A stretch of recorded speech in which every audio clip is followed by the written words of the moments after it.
What's going on, Pixel Hackers? Christian Lovrecich from PixlFeed here, and in this video I'm going to explain to you the difference between interest targeting versus behavioral targeting, and I'm even going to throw demographics in there.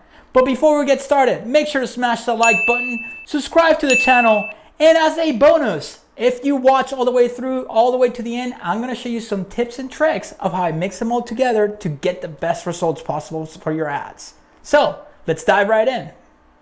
When you get to the ad set level, when you're creating a campaign, you're going to scroll down here and you're going to see your interest targeting. This is where you can choose to target someone by their interest or their behavior. So I get asked all the time, which one is better, interest targeting or behavioral targeting? Okay, and how are you supposed to use them? So let me break it down for you. Interest targeting is Facebook taking into consideration, it's the machine learning, okay? It's what the algorithm learns about you. So it's, for example, it's, the type of pages that you follow, the type of content you engage with. Are you watching videos? What are those videos about? Are you clicking the button to watch those videos? Are you stopping on your feed when you're scrolling through your feed to watch those videos or interact with that picture or that post? Okay? So basically, Facebook determines what you like based on what you're doing inside the platform. Okay, this is inside their own platform. Okay, because you got to remember, when something is uploaded to Facebook, right, whether it's a picture or whether it's a video or whether it's a status update that you make, right, Facebook can read all of that. Okay, if you upload a video, Facebook, their algorithm actually watches the video and can identify what's in that video. Then it listens to that video and it can auto-generate the captions to that video, meaning that now it knows what that video is talking about. Okay, so what does the algorithm do? It looks for certain keywords about what that video is about. Okay, once it picks up those keywords, the algorithm knows what to present to you, what you're into, or like we like to call it, interest. So for example, let's say I upload a video of a car sale.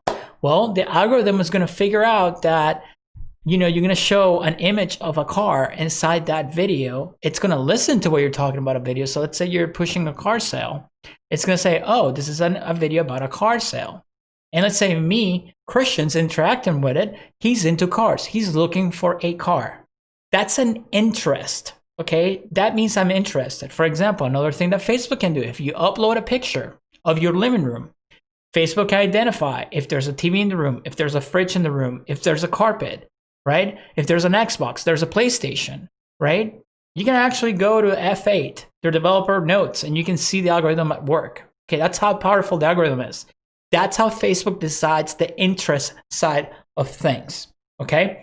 So when you're targeting by interest, the advantage that you have, it's that you're gonna have a very broad audience, a big audience, okay? The disadvantage that you're gonna have, it's less accurate based on your behavior, because at this point, Facebook is just putting two pieces together of whatever your behavior is inside the platform itself, right? Whatever you typed, whatever you interacted with, whether a picture, blah, blah, blah, you get it, okay?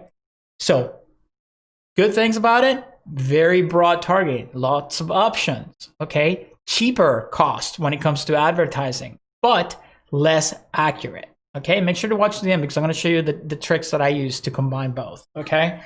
So, what is behavioral targeting, okay? Behavioral targeting is where you can target someone based on their behaviors, just like the name says it, okay? So what is Facebook looking at based on the behavior? So let me give you some examples. Examples of behavioral targeting. Behavioral targeting can be that you are a page admin from one of the Facebook pages or Instagram, or you're a group admin on WhatsApp, or you're a group admin on Messenger. That's a behavior, okay? What's another type of behavior? Did you create Facebook events? Are you creating events? That makes you, are you a business owner that's creating an event for their business? Now Facebook knows that you're an owner, you're a business owner, right? So that's behavioral targeting. Another example of behavioral targeting, let me show you in here, it's gonna be the pixel. So as you can see, this is the pixel in one of my stores, okay? And you can see it's tracking page view, view content, add to cart, search, initiate checkout, purchase, add payment, all of that good stuff. I can track this down to the URL and the type of product. So what happens? Not only do I have this pixel installed on my store, but think about it. How many pixels are installed out there in all of these websites, whether they're stores, informational websites, just regular websites, local businesses, nationwide businesses, even global businesses. So everywhere you go, Facebook is tracking your behavior. So Facebook, in other words, knows, this is how powerful the pixel is, knows, let's say you want to buy a car. Let's go use the car example again. All right. Facebook is going to know that you went to, I don't know, the Nissan website. I'm a Nissan fanboy. I had 370Zs and a GTR. But anyway, besides the point. So let's say you go to the Nissan website. It knows what model and what car you're looking at based on the URL. That's a behavior. It knows if you become a lead. All right. Now it knows that you're interested in buying that car. So if I, as an advertiser, put an ad out there targeting somebody to look that's looking for a car, Facebook's going to put 2 and 2 together and it's going to serve that ad to you. Okay. Let me use another example.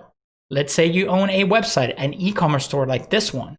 Well, Facebook is going to know what type of product you're looking for. Haven't you noticed when you go shopping for something online, any type of store, Amazon, well, not Amazon, because Amazon, you can't have the pixel. That's a horrible example. But let's say a brand like Nike, and you look at a Nike shoe, and the shoe is black with the Nike logo, and that's it. Next thing you know, you come back to your feed, and every fourth post is an ad for a sneaker-related brand. That's behavioral targeting. Facebook knows because of the pixel information sent back to their servers. They know that you're looking for that sneaker. They know the price point of that sneaker you're willing to spend. They know how many sneakers you have purchased in the past and when your average order value is, your lifetime value to a brand. So they know that if I target you by behavior, they know that if they serve that ad in front of you at 7 p.m. on a Tuesday, and it's like between 60 and 80 bucks, the percentage of you pulling the trigger and buying on the first time, it's pretty high. So this is how behavioral targeting is so powerful. Is that clicking? I hope it is. All right. That's why it's more expensive. Okay. So you got to test separately when you have an account. So this is what I do. Okay. So if I want to do, right, interest targeting, I do my audience research, right? So, depending on the type of brand that I'm targeting. So let's say shoes, I'm going to type in shoes, but you should be doing your audience research with the audience insights video that's in my channel. I'll post the link in the description. So let's say you're looking for shoes and you say, I don't know, let's look for fashion and shoes. Okay. This is an interest. This is going to target people who are interested in, fashion and shoes in general, right? But that's only 29,000 people. All right, that's not a good example. So let's just do shoes. All right, let's just do shoes. All right, shoes. So this is a single interest. 110 million people in the US between 18 to 65. Now, are you likely to get a sale from just targeting shoes? Absolutely, right? But let's say you're selling an expensive shoe. Let's say you're Nike and you're selling a pair of $500 Jordans. All right. How am I going to narrow that targeting? How am I going to flex that targeting to those people who can afford that type of shoe? Easy. I use my behavioral targeting, right? So I'm going to click narrow my audience, right? And I'm going to browse behaviors or demographics, I think it is. Yeah. Demographics. And I'm going to go financial, income, and now I have access to incomes based on US zip codes. And this differs depending on the country or the state or the world or whatever. So now if I'm, selling a very expensive sneaker, I'm going to flex this with my top 5% of zip codes. So that's, a demographic, okay? That's a demographic, right? So demographic is going to be whatever third-party data Facebook has on you, or if you're male, female, if you have kids, if you have your income, you know, that type of stuff. But now we're going to go even near further. Now we're going to do a real behavior, which I got it mixed up. I should have done behavior first, but let's go with behavior. So I'm going to go, what's a behavior? Well, one of my favorite ones is, I can't remember what in the menu it is here. Oh, right here, purchase behavior. Purchase behavior, engage shoppers. So if I mix these three interests, somebody who's into shoes, somebody whose household income is top 5% of the US, and they're an engaged shopper because Facebook has all that track on it, all that data on them, all that behavioral data on them. What do you guys think the chances of me putting that ad out there, that the results are going to be good? Of course, they're going to be amazing, right? Most of the time, if they like the product, they're going to be amazing. And look at my audience. My audience is still 2,700,000, okay? So this is why it's so important for you to do your audience research. And then this is what we call in the business flexing, right? It's like flexing your muscle, right?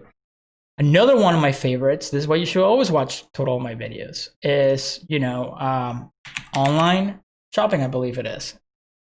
That's another interest. It's not a behavior, but, you know, that's a good one too, right? So this is why you got to play with both. Now, remember, when you're using behaviors, your ads are going to be a lot more expensive, but the results could be a lot better as well. So make sure that your product is a high ticket product. You know what I mean? To make up for that spend. And always test. You always have to be testing when it comes to Facebook ads. You know, the way that I recommend doing it, you know, when I'm starting with a new account, you know, unless I know the niche inside out, I will just split test. I will do a campaign of just pure interest. And then I will do a pure campaign based on behaviors only. Okay? That's what I would do. And then you see which one performs best, right? So if I have 3 behaviors that are kicking ass over here, and I have 3 interests kicking ass here, and then 3 separate demographics kicking ass here, combine them. Play with the combo. Combine, you know, make combinations of them. And then you're going to see your results getting better and better. And I really highly recommend you go through the behaviors, you know, go through them, look at all that stuff. You can get very creative with your targeting. So anniversary, right? Hey, somebody's married, you know, you can sell, you know, you can choose, somebody's wedding anniversary is coming up. You can choose the angle of, hey, anniversary coming up, why don't you get your husband this, right? So you can do that. Or, you know, if you're targeting, let's say, I don't know, parents, right? Let's see, parents, that's a demographic, right? But you can go all the way down to, I want parents who are 9 to 12 years old, you know, with kids that are 9 to 12 years old. And then you can narrow that audience with a behavior. So let's see, let's get creative. What do we have? Digital activities, expats, that's mobile user, let's say, that you want people who are frequent travelers. That's another one of my favorites. Why? Because people who travel a lot for work and their parents, they don't have time to go to the store to buy something for their kids, right? So think about it. They're most likely to buy online. So look how powerful you can get. You narrow that with engaged shoppers, right? And let's say you're selling a, I don't know, football, sports, I don't know, football. A football, like a football. Guess what? And let's go for mom, man. Let's do mom. Mom that's 21 and 45, because those parents are getting older now. And just target your mom. Somebody's mom, not your mom. See how powerful this can be when you combine your behaviors with your interest?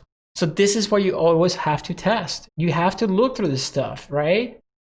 A lot of people don't take the time to go through all this stuff. Digital activities, operating system. Are they gamers? You know, are they using Facebook payments? You know, this is gold. And this is where people drop a lot of their ad money on irrelevant stuff because they don't look at all the behaviors available, right? You know, I mean, all that stuff is in there.